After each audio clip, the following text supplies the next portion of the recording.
അപ്പം നമ്മൾ ഇന്നിവിടെ അവിൽ കറിയാണ് വെക്കാൻ പോകുന്നത്. അപ്പോൾ അവിൽ കറി എന്നൊന്നും പറയാൻ പറ്റില്ല, സദ്യക്ക് വെക്കണ പോലെയൊന്നുമല്ല. എന്നാലും നമ്മൾ ചോറിനൊരു കറി, അപ്പോൾ അതൊരു അവിൽ കറി വെക്കാമെന്ന് വിചാരിച്ചു. അപ്പോൾ അതിനാവശ്യമായ കഷ്ണങ്ങൾ എന്തൊക്കെയാണെന്ന് എല്ലാവർക്കും അറിയാം. അത് കഴുകി വൃത്തിയാക്കി എടുക്കുക. എന്നിട്ട് അതിലേക്ക് ആവശ്യത്തിനുള്ള ഉപ്പിടുക,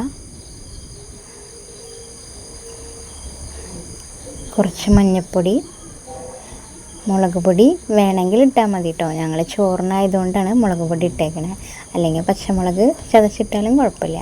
കുറച്ച് വെളിച്ചെണ്ണ ഒഴിച്ച് നമ്മൾ നല്ലപോലെ അത് കൈകൊണ്ട് തിരുമ്പി ഒരു 5 മിനിറ്റ് എടുത്ത് വയ്ക്കണം കേട്ടോ. അപ്പോൾ അതിലേക്ക് മുളകും അതിൻ്റെ ഉപ്പൊക്കെ പിടിക്കും, കുറച്ചുകൂടെ ടേസ്റ്റ് ആവും.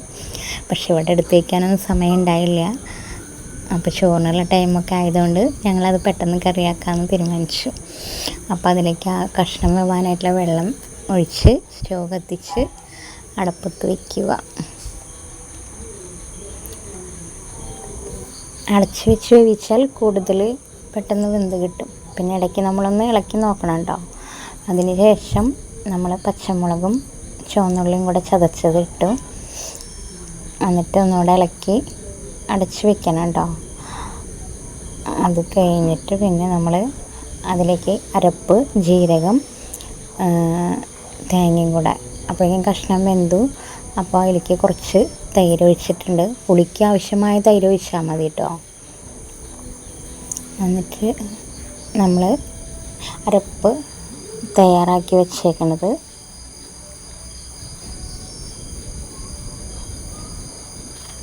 അതിലേക്ക് ഒഴിക്കുക.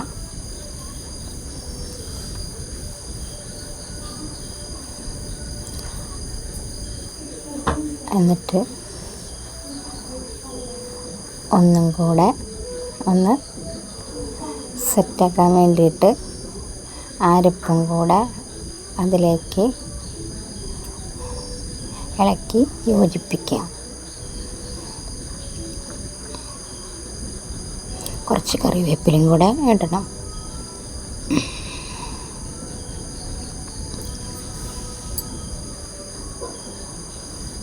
എന്നിട്ട് ഒന്നുകൂടെ ഇളക്കി നല്ലപോലെ ആ അരപ്പ് അതിലേക്ക് യോജിപ്പിക്കുക.